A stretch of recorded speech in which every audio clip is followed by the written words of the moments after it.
Hello, ladies and gentlemen, and welcome to the Coast-to-Coast Combat Hour. I'm your host, Matthew Hawkins, and as always, I'm joined by my co-host, Ed Carbajal. Weekly, we are brought to you by AllAccessMMA.com. Check out AllAccessMMA.com for our video podcast, MMA news, and MMA stories. Ed, lot coming down the pike the last couple days, last couple hours, and Yeah. you had the opportunity to talk to Aaron Jeffrey earlier this week, correct? And he's got his Yes, fight it this is Friday. correct. It's Bellator 298 fight week. I had a chance to talk to him like a week or so out. Just before he started making his way to Sioux Falls and doing his final training session. You can check out that interview over at mymmanews.com. However, if you don't feel like going through the website and stuff like that, folks that listen to the podcast will be able to access the interview. I'm going to add the audio of that and the video to folks that follow us on Spotify. It was a great conversation. We talked about his fight against Dalton Rasta, the whole thing with the Bellator sale and how it's affecting him in his training, or whether it's affecting him or not. So if you haven't seen that or seen the short on YouTube and stuff already that I've published, the entire interview will be available for you to listen to once Matt and I are done catching up on news and previewing Bellator 298 on this week's podcast. The other thing I want to note is that if you did see that original interview, we did have some technical difficulty. I'm gonna get that part out and just shorten up the time for you. So I should have put the link in the description on the YouTube video here. I'll add it for folks that watch us after we stream. And again, if you just want to jump right over to that, but it'll be on the full podcast episode. My conversation with Aaron Jeffrey ahead of Bellator 298. The other thing was, before we get into all the news that we missed while we were away, apologies, by the way, I got caught up with work that I couldn't go solo, and Matt had some family stuff he had to do. But before we get into the regular fight news, I wanted to give a shout out to Eric McGracken of Combat Sports Law. He's been on the podcast a couple of times already. He does a lot of work. For combat sports, gets zero money for it. He just uses his expertise as an attorney up north in Canada. He calls himself Canada's favorite ambulance chaser, or whatever he has on his Twitter. But he went to the ABC, the convention that they had in Vegas a couple of weeks ago, and he called Hunter Campbell, the UFC legal mouthpiece. They were in the same room together, and he called him to task on slap fighting and the CTE stuff. And then today, Josh Nash, is it John or Josh Nash for Bloody Elbow? He put out that the UFC lawsuit, the antitrust lawsuit, got certified, and it's going to be able to move forward as a class action suit.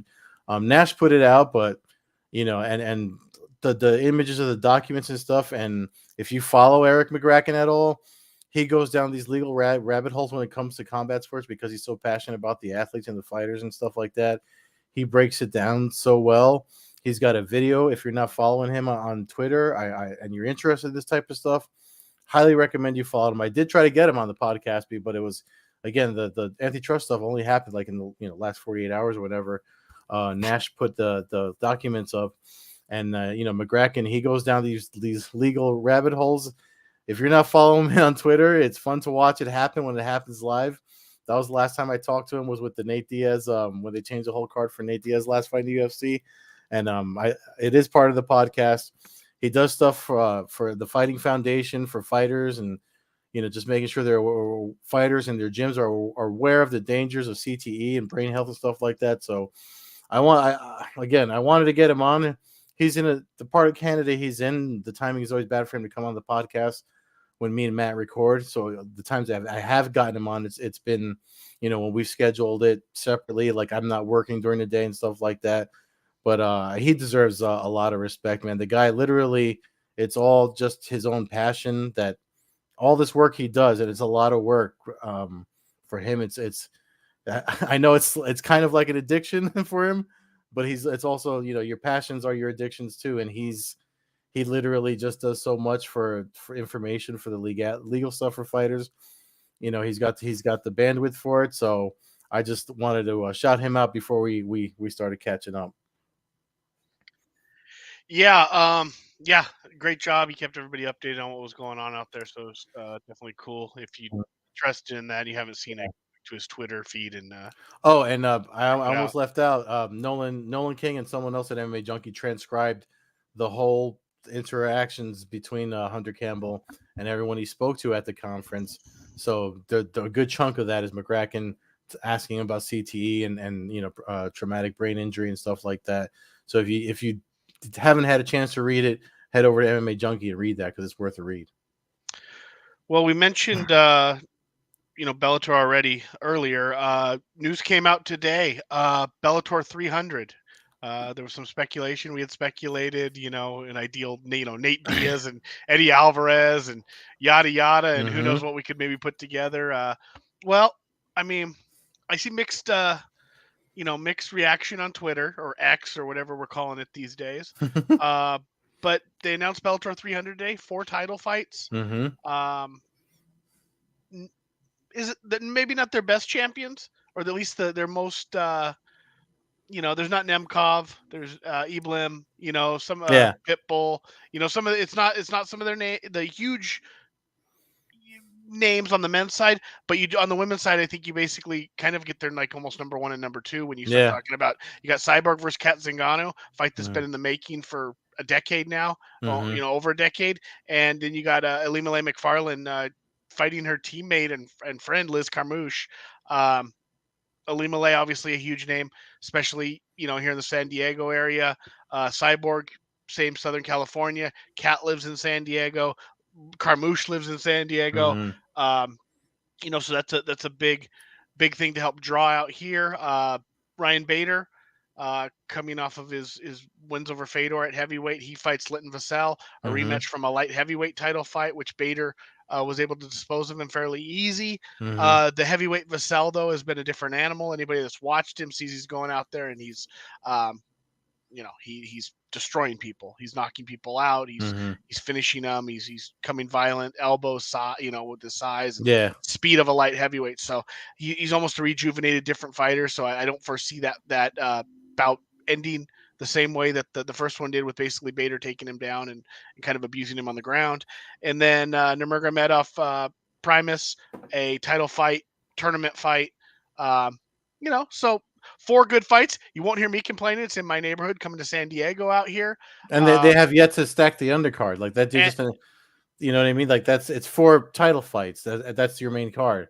But they have yet to they haven't even talked about what the undercard is. So they're going to come hot with the undercard. Yeah, there'll be a good prelims. I mean, I don't think we're going to see a Pitbull brother necessarily on the prelims, but we're going to see a lot of their bigger names. They got, I would say maybe a Larkin could be on the prelim. He's out here in Riverside, and he'll probably want to, maybe come back and get a win coming off of the tough decision loss to Korshkov. But something like that. But I mean, I expect him to put some of the guys on. San Diego has a deep talent pool of fighters out here.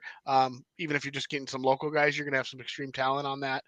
Same when they have the shows up in the Inglewood and LA and Orange County. Same kind of pool. So, yeah, they always come big. Like when they come, the few times they've come to New York to the Garden, they always bring a nicely stacked card from top to bottom. And every time they come to New York, especially when they go to the Pechanga, in your neck of the woods, I feel like those cards have always been like, you talk about those cards, you go to them all the time. The way you talk about those cards, it almost makes me feel, I mean, watching at home, I feel like I'm there because of how exciting they are, not just as a fan, but knowing that you're there as part of the podcast. It's almost, we're always messaging each other, and it's always they always come correct when they come to the Pechanga Resort. Now, this isn't the Pechanga Resort. There is a little confusion there. This is the Pechanga it's the San Diego Sports Arena. Pechanga just sponsors it. Oh, so okay. It is a bigger arena. This isn't like the ballroom. Sorry, I said resort. You're right. It is the arena. Yeah, it is the arena, and other people who are super knowledgeable on the sport. Also, or made that error earlier. I Yeah. had to correct a friend. And so it's not because they were concerned that like okay they're bringing 4 title fights to a smaller arena and that could lead to like the sale and there'd be some hits. It's not Mm. the case. San Diego Sports Arena, same place that hosted Stephan Bonner versus Tito Ortiz for Did Bellator. they change the name of that or something recently? Is that why It they came? changes all the time. It's an old janky Oh, arena in okay. San Diego, and whoever sponsors it, Okay. I mean, it's been Gets multiple the names. name. Yeah. It's been Okay. Pachanga probably for 2 years now. It was the San Diego Yeah. Sports Arena. It was the I Pay One Center. It was Mm. the it's been a million names. Uh, so yeah, so it is an arena that's going to hold 13,000. Same arena where we had the poster right behind me, Cruz and Vera. So it's a place that has held MMA events for the last 20 years Hmm. and can do it still to this day.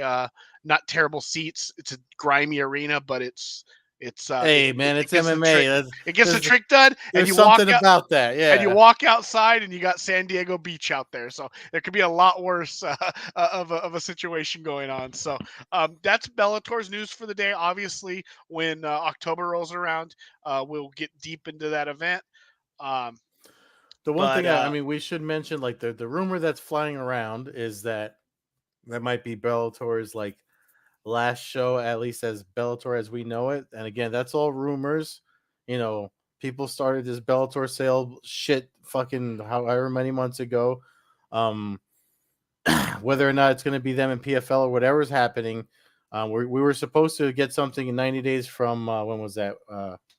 When they 90 days from I forget which event, but I feel like we're already nearing or past that. So I'm assuming we're going to hear something like the PFL is going to be in my neck of the woods next week. I'll be covering PFL, the playoffs in New York on the 8/18 card, which is next Friday.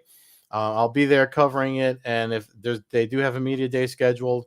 So if any other announcements happen, obviously, you have my Twitter handle on there. I'll be if they mention anything, I'm definitely going to ask about it if I'm in front of Peter Murray or any of the 6 people that run the PFL are in front of me.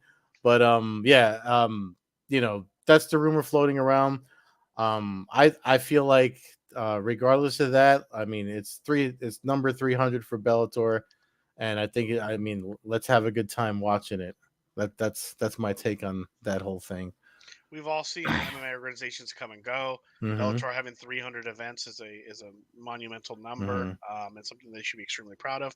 Whether they merge to something else and any of that goes down, whether or not it doesn't happen, like you said, Mm-hmm. celebrate the events. The fights are the fights. If Yeah. it's a different titled event a month later, so be it. If Mm-hmm. this one becomes instead of Bellator 300 becomes whatever we're calling it one, then so Mm-hmm. be it. The key for me is that they're still calling the Nurmagomedov title fight a quarterfinal. Mm-hmm. So Mm-hmm. or a semifinal, I should say. Mm-hmm. Whereas, kind of, if you thought you were gonna be the end of your thing, maybe you just call it a title fight It'd be the at final, like yeah. WEC, and you'd kind of just have your final champion uh, at that Mm-hmm. weight. So the Yeah, fact that yeah. it's still a tournament and they haven't, it doesn't look like they've abandoned that, leads me to believe at least that we're still on a path to have these fights continue no matter what the title of the organization or And you never know what's going on, with the writer strike going on and stuff like that. I mean, waiting that out, all these big giant media companies like Paramount, Viacom, whatever they're known as now, this is probably something if they were thinking about selling it, they probably want to hold on to it now because that's the only thing they're getting that's not affected by, you know what I mean? By that's the, true. you know what I That's mean? So true. it's like maybe they're rethinking, like, hey, hold on a second, we don't know when the strike is going to end, so we maybe we should focus on sports content and producing, helping build this brand a little more. So yeah, you never know, but that's not the only thing that news that we have to talk about. I mean, there was a lot of stuff. Like we were off last week, so Paul Diaz happened, right? And what else happened? The UFC event where Stephen Thompson nobly made weight, was ready to go, and then decided not to take a fight because his opponent missed weight. And he posted a really good reason for it. Not that he had to apologize or explain anything to anybody, in my opinion. But he's something that he said he hopes other fighters follow suit, and I definitely don't. I don't fault him for not taking the fight if his opponent wasn't ready for Yeah, I mean, him. the situation is, we he's one of the best guys in the sport. I think that's universally known. The fact that he's at his age, he didn't take the fight after his opponent missed weight, and then the UFC, who generally does a fair job of paying out fighters that make weight if their other opponent drops out. However, they're using the argument that Pahea didn't drop out, Mhm. and that that Wonder Boy essentially just turned down fighting Mhm. and kind of turning it on him. Um, Yeah. I don't think anybody should be surprised. I got No. to be honest. There is a part of me, as much as I love Wonder Boy, that kind of thinks like, well, this is kind of what you guys get. You guys refuse to come together and take a stand, Mhm. and you guys put your faith in things happening, and is when it happens to other fighters, okay, no big deal. It's not happened to me, and now it's happening to a big name, nice guy in the sport who deserves to be paid for the work he put in and prepared to fight. Um, I think that's it's chicken shit, but I think Yeah. would you have bet against that happening? I mean, maybe not based off history because they've done a pretty good job, but I feel like they're using this as an example for their bigger name fighters. It's Mm. easy for them to pay a guy who's making $10,000. Now they got a guy Well, who's making a quarter million, and they yeah. suddenly now they're crying broke or they don't want to pay it. It's kind of a Well, weird situation. it's weird, but it's also happening right as Contender Series starts, and we all know, it's funny how so many fighters get cut a couple of months before Contender Series starts. Is because it's the machine. They're recycling, they're bringing in all these new bodies, fresh bodies to come in and either make stars or just use them to get their whatever however many events they have to have for ESPN plus a year. Um, the funny thing about it is like this is coming up, this happens, and then the antitrust lawsuit thing gets certified, and one of the things in the lawsuit pretty much says that the UFC does do some pretty aggressive tactics when it comes to pretty much forcing fighters to do things, and the whole I always mispronounce it. It's not monopoly; it's the other monsopony, whatever the term is for what they're doing, and this is a perfect example of it. I know Dana White was asked about it for some recent appearance. He was at an event, and I'm sorry for not knowing exactly which one because he's literally like just not shown up to the last. Like he wasn't at the last pay-per-view press conference, and the event before that he wasn't there. So I think it was after the Sanhagen, the card from this past weekend. But to event, he's been kind of phoning it in lately. So there's a lot of stuff to me that I'm just like, with him focusing on the slap fighting so much, I feel like he's already looking for his exit, and I wouldn't be surprised if it happens sooner than later with this whole antitrust. But I'm digressing. It's just Just coincidence. in, Yeah. in case anybody's watching, they see me look away real quick. Hmm. I don't want to. I don't want to just. I want to be honest with the audience. You mentioned slap fighting, and there's an event on right now, and I wouldn't normally be checking it out like this. However, Of course you are. the opening bout is Paul Teague, and if anybody has watched Oh, our show or knows the yes, history the of our Ninja show, Turtle. you Yeah. understand why I kind of need to see. I kind of need to see the results. So he just Yeah. took the platform. I'll give an update on what happens in this fight. Yeah. He did lose his debut for the show when he Uh-huh. tried out, but He's I'm doing not gonna. slap fighting again He's doing slap fighting again. He's the opening fight on tonight's Power on Slap Power 4. Slap. Okay. So I'll keep the It's you guys. happening right now? It's on right now. His opponent just got on the mat. They're about to square up. So I'll give an update, but let's keep going so I don't get too Wow. sidetracked with it. Um, Okay. Yeah, yeah, yeah. so yeah, and then you also mentioned Paul Diaz, getting away from the Wonder Boy thing. Yeah. Um, I don't know if you got to see the fight. It was entertaining. Diaz took a beating early, um, and came and did his thing. Ended up kind of staring at the crowd and Mhm. got his gas tank revving in about the seventh round Mhm. and made it a fun finish to a fight. I enjoyed it. I thought it was a competitive fight. Paul was clearly the better boxer, Mhm. but had it been a 20-round fight or a 15-round fight, Diaz wins. I mean, we've Yeah. said that a trillion times, going back to his MMA Yeah. career. So I'm glad that nobody got physically maimed. Yeah. Nobody got woodlied. Every You know what people got paid, and I think the crowd and the fans that paid or watched the fight walked away thinking, hey, at least it was a fun 10 round. Yeah. celebrity boxing match, Yeah. basically. You know, we had Joseph Correa from Front Proof Media on, and after we had him on, you know, when I had mentioned Jake Paul and my view of him, he had me write something for him over there that weekend, and it was published the week that it came out. Oddly enough, they published it. The Untold on Netflix on Jake Paul came out on Tuesday, and I think Front Proof published it that same Tuesday or Wednesday. And if you watch it, it's almost like they took footnotes out of. And I know it was filmed over time, but it's like they took footnotes out of what I wrote. And you know, the thing about it is, it's like I haven't seen any numbers. Like I don't know how it did pay-per-view wise, or you know, everyone says it's a success when you ask them, but like looking at the actual numbers, I haven't seen anything like that yet. I've been pretty busy with Spectation Sports and stuff, but so I haven't really been paying attention. But I mean, he's making, you know, we're not going to get Spence Crawford from like the hardcore regular boxing, and he seems to be making it fun again. And as Joseph alluded to when we had him on, you know, he did a creator clash thing that's kind of spawned this whole YouTube boxer, what you know, where Jake Paul came from.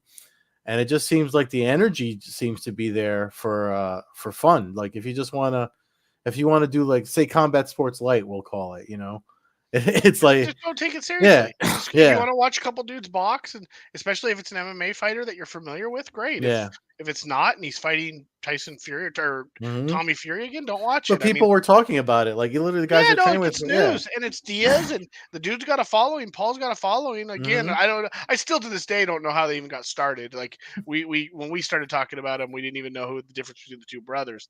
Um, but I'll all tell right, you what. they're squaring up. The good news for Paul Teague is he won the coin toss, so he will get to slap his opponent first. As Okay. his Is first, his opponent bigger than him? no, shorter than him, same weight, 155, 156, Hmm. 5'7" to 6 foot though. Paul Teague's a 6 foot giant in there against the All five right. foot seven Well, you Trujillo. watch that. I'm gonna say something about the.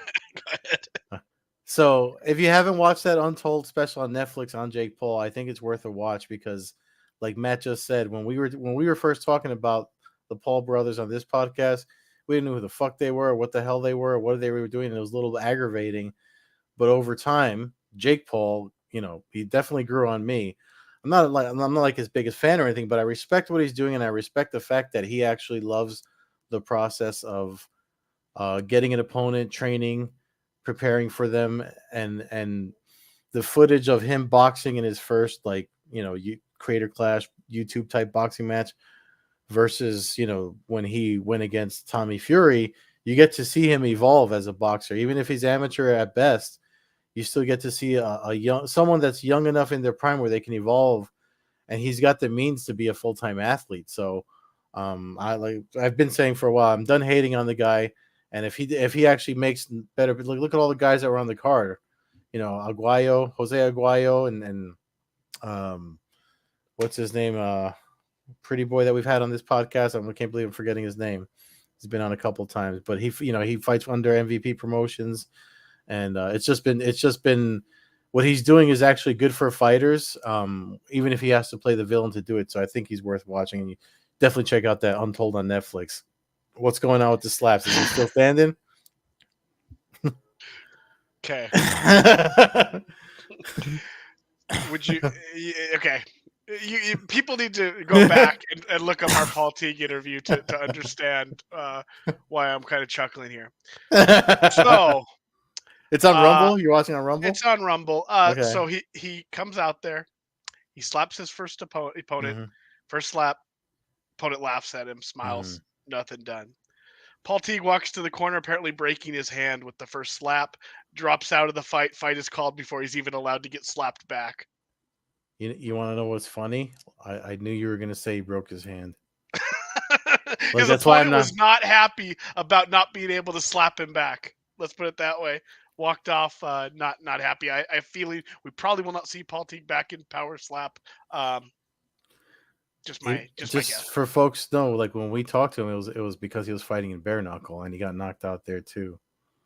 In So like like 6 seconds. yeah, Yeah. and So then again, like I'm not trying to fucking knock the no, guy no. The guy's he's because he gave competitive us as his hell. time, Yep. but Yeah, he keeps going out there and putting himself in these things, but I mean, we would be remiss if we didn't say again. If you watch that interview, he is a character, and I mean, if anything, he's got a lot of heart. Yep. Yes. Yes. This is not disrespect. He's doing it. I wouldn't go in there. I wouldn't Mhm. kickbox. I wouldn't MMA fight. I wouldn't bare knuckle fight. I wouldn't slap box. He does it all. So he's got Mhm. the guts and he's got the heart to go through it. But yeah, Yeah, I wasn't surprised to see him shaking his hand, walk to his corner, and I'm literally like when you as I was waiting and listening, in my mind I was already thinking, I bet you he broke his hand yeah, yeah, slapping the guy. yep, yep. So I mean, broken. I don't know. He was holding it. He was holding it like kind of the looked like he was holding the pinky finger area, and that's what they were looking at and stuff. So the key doctors looked at it and he was shaking his hand, holding his hand. So he Yeah, either busted his wrist, busted his hand, or I'm not gonna speculate beyond that, vocally at least, yeah, but yeah, it's not yeah. not a surprise. It ended it basically exactly as I expected. Only thing would have happened was if you tripped walking up the stairs to get to the thing.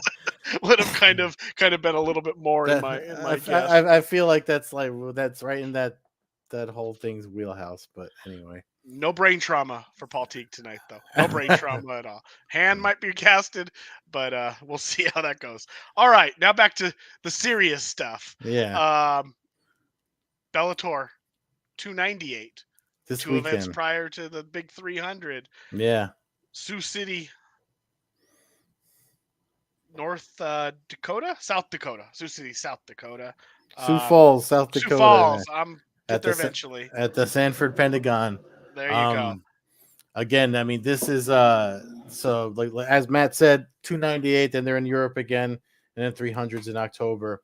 October is month 10. It's the last quarter of the year, so whatever Bellator's future holds, they've definitely been they are and have been, and for me will always be fun to watch if they keep putting on shows like they have been.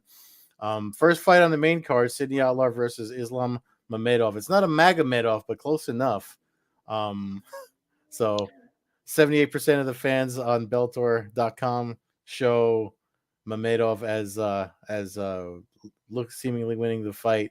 Um, I can't help but agree, especially at 155. I feel like all those guys out of Russia that have that beard, have that style beard, are dangerous to deal with. Yeah. Especially the record too. You look at the records. Yeah, and when I look at Mamedov's record, he's 22-2. Mm-hmm. His two losses are to Alexander Sarnovsky, who, if you watched Bellator in the early days, was a Russian killer. Mm-hmm. Fighting Tiger uh,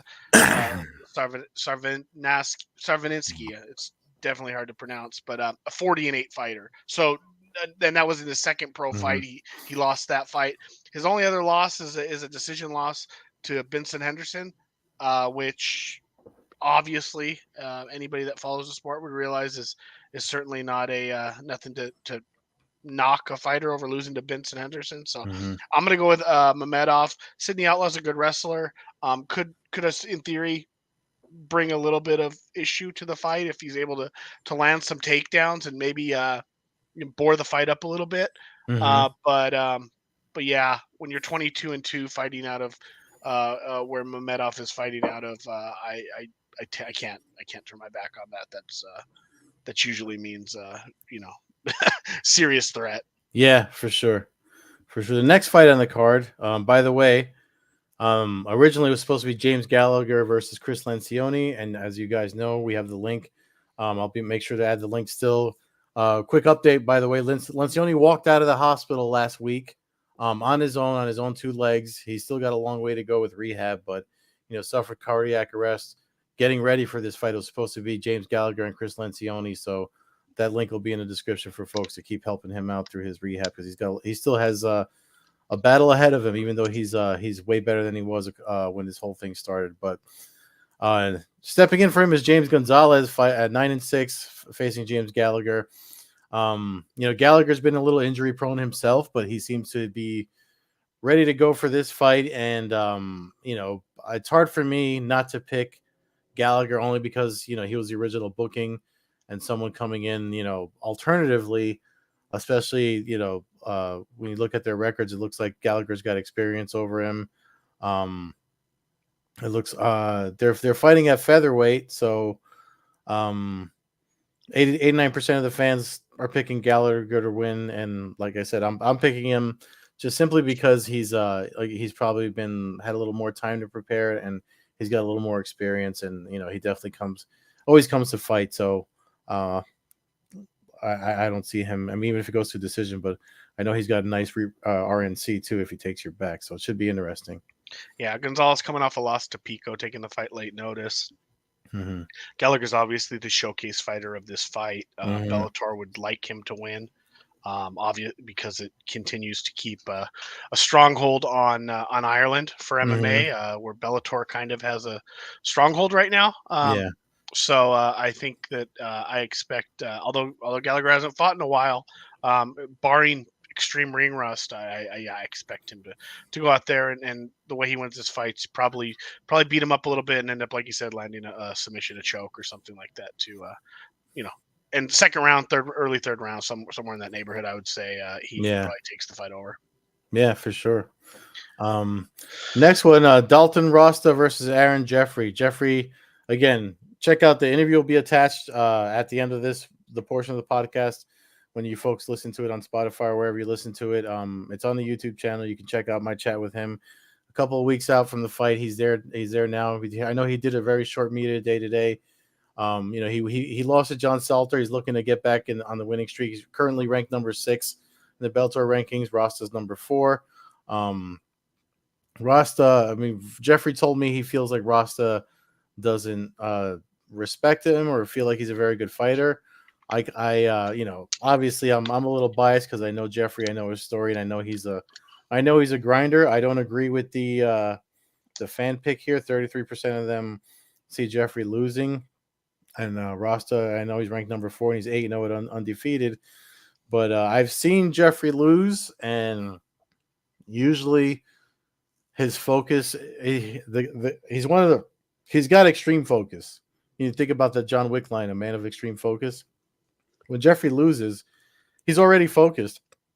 But when he picks up a loss, if you look at his CFFC run to his contender series, and then what happened after that, um, he let people know who he is when he got the belt, or knocking out the Austin Vanderford, and then winning after that again before running into Salter. And we talked about what happened that night with Salter too. So if you want to hear his take, and of course he's not making excuses. He's not somebody that sits in losses and focuses on them. So I have a feeling. Again, I know I'm biased, but I'm Team Aaron Jeffrey, AAJ MMA all the way. So I'm picking him to win.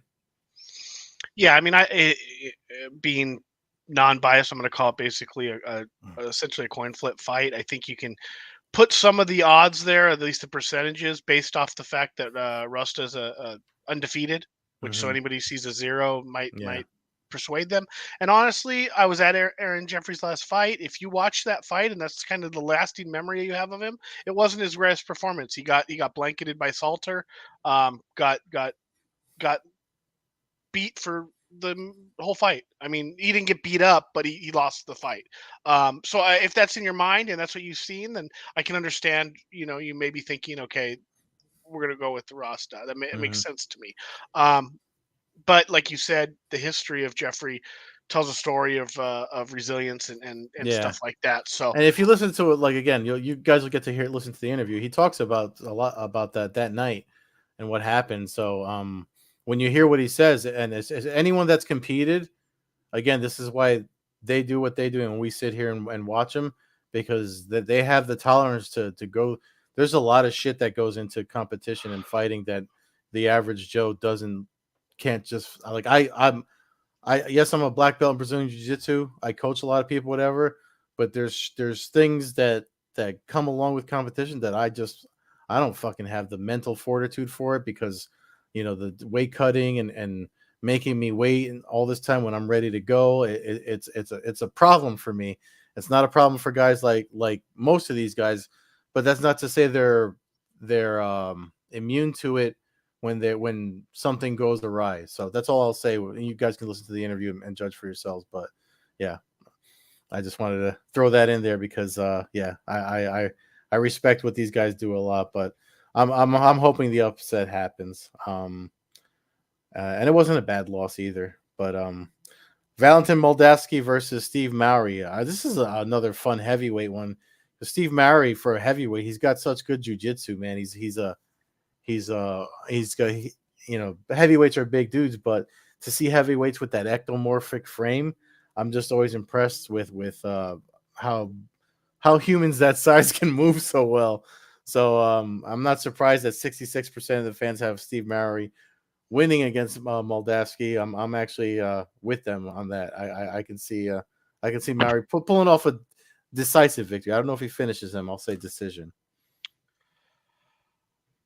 Uh, Moldovsky coming off 2 losses to Linton Vassell and Ryan Bader, the 2 guys fighting for the heavyweight title. Mm-hmm. So no shame in those losses per se. Although the Vassell loss was a first round finish, which is not something that you normally see out of Moldovsky or Team Fedor fighters. Mm-hmm. That Fedor train. Mowry ended up in a decision in his last fight. Kind of some really back and forth in a situation where whoever got the takedown in his past fight ended up winning the rounds. And that was against ICF, the PFL heavyweight champion. I'm going to go with Moldovsky to bounce back, land a big punch, and hurt Mowry and give Mowry his first loss. I wasn't I've been impressed with Mowry in the past. His last fight didn't impress me all that much. In fact, there was many parts of the fight where I thought he was actually going to lose or get finished. So I'm going to go with Moldovsky to land that punch, get back on track with a win, and go that route. So we got one where we're against each other at least. Yeah. We'll probably be. I have a feeling in the next fight we'll be probably on the same side just based on the styles of the fight. But that's the main event. Logan Storley, Brennan Ward. I think it's gonna be fun. I think the main event's gonna be fun just because I really like both fighters. Brennan Ward, man, he's you talk about staple Bellator fighters. He's definitely one of them, especially here in the Northeast. Just watching his career and seeing him talk about his own personal journey when he fought here in Connecticut last June. And where he's gone since. I mean, he's hard not to root for him, but I'm also a big fan of Logan Storley too, just because of his focus on his own career. If you look at, I think it was Hunter Homostek that we've had on the podcast. He's the GM at 247 Fighting Championship, but I think he wrote the piece at Flow Combat on Storley. Storley was one of the guys that actually said no to the UFC because he knew his own worth, and that's always made me just follow his whole journey. I know he believes in his wrestling, in his division especially. Yeah, I'm really looking forward to the fight. 62% of the fans believe Storley is going to win, versus the 38 that are for Brennan Ward. You talked about coin toss fights. For me, I see it a little differently. I have a lot of respect for both guys. Because I think Ward, if he pops Storley, I think he can put him out. We all know Storley, if he wrestles him and never gives him the space, he can just drag him to a decision. But the puncher's chance is always there. So for me, it's a coin toss fight. I'm leaning Storley because he's a really good wrestler. But again, Ward has. I'm not going to be surprised if Ward lands a shot that gets Storley, on ice skates. Then I'm not going to be shocked if it goes his way. Yeah, I kind of see the fight as like exciting if Ward wins, and probably Mhm. boring if Storley wins. I think Storley's likely. I'm going to pick Storley to win a one-sided decision. Mhm. I think he's going to get takedowns as much as I'm a Brendan Ward fan. I mean, I Mhm. win or lose, I've seen him fight a handful of times in person, and it's just been fireworks and spinning shit and all the Yeah, fun yeah. stuff that can happen in a cage fight.